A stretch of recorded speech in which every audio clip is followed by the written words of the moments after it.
Allow me to introduce myself. I am the last sane sports fan. I am a genius by trade. I just knew too much. Does that make me crazy? Does that make me crazy? Does that make me crazy? Possibly.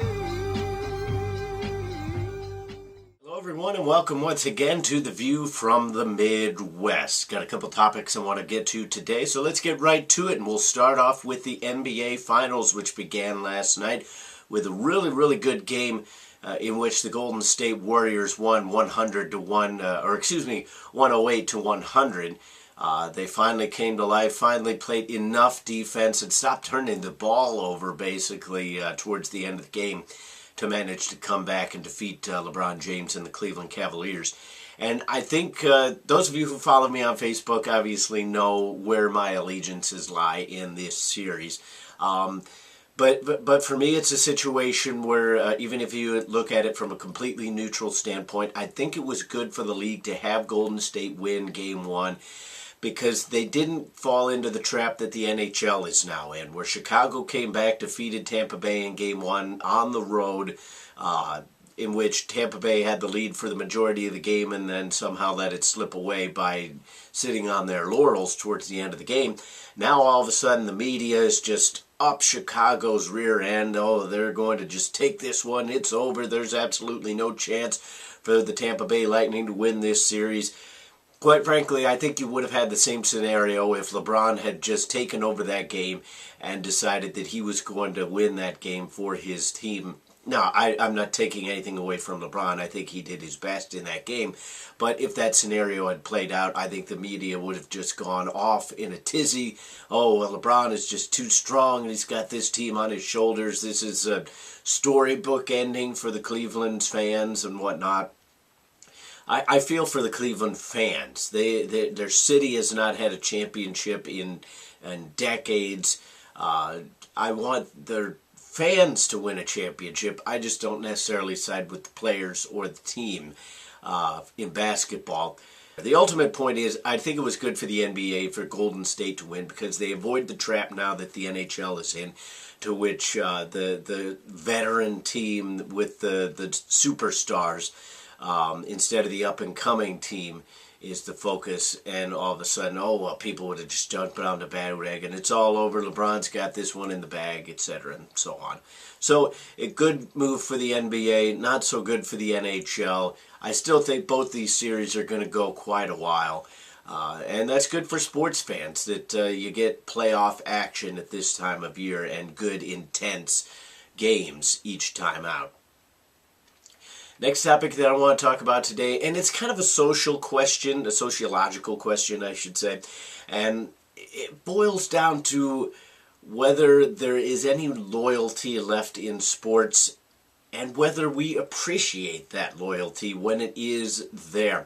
Now, this idea came about because there's rumors running rampant in the European football world that Liverpool may indeed sell Raheem Sterling to one of their rivals, either Manchester United or perhaps Arsenal.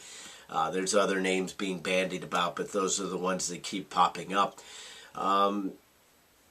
Even if we take the whole idea of whether they should or not out of it, quite frankly, I don't know why you would. The guy's a talent. He hasn't lived up to his full billing yet. But if he does get there, why would you want him playing for one of your main rivals that you have to compete with twice a season, trying to get into the top 4 and compete for a championship? I don't necessarily see it from that aspect. I understand European football is different than American sports in that sometimes you do have to bite the bullet, sell one of your prospects, one of your bigger names, to bring in money to ultimately help the team out more down the road.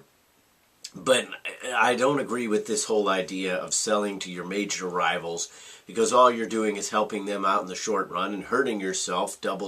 It's a double-edged sword that you're helping them, hurting yourself, so it doesn't make any sense to me. But the thing that brought it up for me is the fact that it's rumored that Raheem Sterling would be okay with that move. Now I understand that in professional sports today, it's all about winning. It's about making money, and it's about winning. So if you feel that Manchester United or Arsenal, if I'm Raheem Sterling, if I feel that those teams give me a better shot at competing for major championships, for trophies, for European glory, I fully understand wanting to go there. But there are so many other options out there, other than the need to stay in England. There are so many other options out there that would not necessarily hurt Liverpool.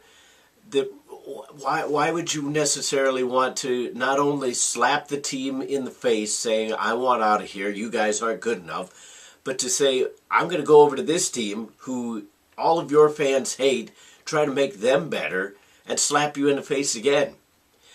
To me, there's just a lack of respect. And I'm not blaming the young man, Raheem Sterling. Again, I understand he feels he's worth a certain amount. But I dislike this lack of respect that there is on the players' part towards teams, to where basically they don't, there's a lot of them, I shouldn't say all of them, but there's a lot of them that don't care about the well-being of the club that they're at that time. And it's not just a European thing. There are American sports that have the same problem, where basically all it boils down to is what the player wants. And again, I'm not completely against the players. I understand you have a short shelf life. You have only a certain amount of years, barring injury, which may shorten it even more, to where you have to make a certain amount of money and to win a certain amount of prestige. But again, you can go about it the right way. You look at Steven Gerrard. Steven Gerrard is not on the same level as Lionel Messi, as Cristiano Ronaldo, as Pele, and all the greats in the game. But Steven Gerrard stayed with one club his whole life. He won trophies. He won FA Cups. He won a Champions League. Basically, the only thing that he didn't win was the Premier League. But he won and got prestige, and he's regarded as one of the best men in football and one of the best players in football. Definitely for Liverpool of all time, but he ranks up there in terms of what he did in an overall game. He wasn't flashy, he didn't score a ton of goals, but he did what was necessary for his team to win and did it in the right way, and thus gained the admiration and respect of millions of fans around the world that support Liverpool, and even the begrudging respect of certain fans from other teams. But on the one hand, there are people out there that don't necessarily respect what Gerrard did. They don't understand why he would have stayed with one club when he could have gone to Chelsea, when he could have gone to Real Madrid or Bayern Munich, or whatever options were out there. There are some people out there that don't understand the mentality it takes to not always take the biggest, shiniest offer, because you know that you're trying to build something, you're trying to cement a legacy, you're trying to do all those things and do it the right way. Now, there is no complete right or wrong way. Everybody has their own opinion on these kind of things. But again, I don't understand this whole mentality of, there's so many people out there today that they just don't care who or what they hurt on the way through. As long as they make their dollars, their euros, their whatever, as long as they get their name in the papers, they seem to subscribe to this idea that any publicity is good publicity. That's not always the case. There are plenty of options out there to where you can move on, even if, so again, back to the point of Raheem Sterling, if he wants to move on, that is his choice. Ultimately, he has 2 years left on his contract. If Liverpool wants to force him to stay under, quite frankly, I think they should, simply because it would be a cost-effective move. You're getting a good player. The player will be incentivized to play well, even though he's disgruntled. You can't sit there and whine and moan, because then you're sitting on the bench and your next contract with whoever isn't going to be as large as you wanted it to be. So he's incentivized to play well, and you have him cost-controlled for 2 years. Selling him does not necessarily make sense to me unless you can get $50 million or more. But again, if Manchester United and Arsenal are your best options, the Arsenal one is a little more tempting because Liverpool would be getting essentially the same kind of player back, although a little more injury prone. But again, I don't like this idea that there's just no, within sports, there's no rivalries anymore for the players. You see New York Yankees going to play with the Boston Red Sox. Boston Red Sox going to play with the New York Yankees. Now, this has happened throughout history. I'm not going to sit there and say it hasn't, but it's more prevalent now. You see St. Louis Blues going to play for the Chicago Blackhawks, vice versa. Not as much the past few years, but you see it. You see Detroit Red Wings going to play for the Colorado Avalanche and vice versa. Again, you need to do what's best for your career, and if going to play for that team is what's best for your career, that's fine. But from a fan's perspective, it's a little bit maddening to see these players that you support and give everything in your fan little heart to, just rip it out and spit in your face and go to the team that you hate the most. Again, I've kind of ranted in here as I am wont to do with little coming out, but it's disappointing, I guess I should say. It's disappointing that the players, and you even hear this on the radio, the players really have no concept of loyalty to a team because a lot of them didn't grow up. I guess to be that kind of athlete, you can't necessarily have that kind of loyalty. You need to look out for what's best, and that's what's best for you. And again, I understand that. I guess it'll always just be two different dichotomies. You got the fans, you got the actual players. They need to take care of what's best for them. What's best for the fan is what's best for their team. What's best for the player is what's best for the player. And very rarely in today's sports do those things mesh completely.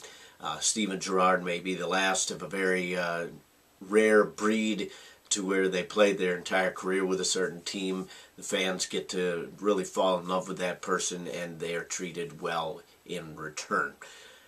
Ultimately, that is the view from the Midwest. What are your views on the topics that I talked about today? Again, sorry for the rant. I just kind of went off there a little bit, but it's fun to kind of let these views be known. And this is what we talk about in the world of sports, your views on these topics. So what are your views on the topics that I talked about today? If you're watching on Facebook, comment, rate, if you're watching on YouTube, comment, rate, and subscribe. If you're watching on Facebook, share it around. But until the next time, I will see you then.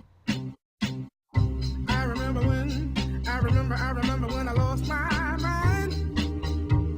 There was something so pleasant about that place. Even your emotions have an echo in so much space.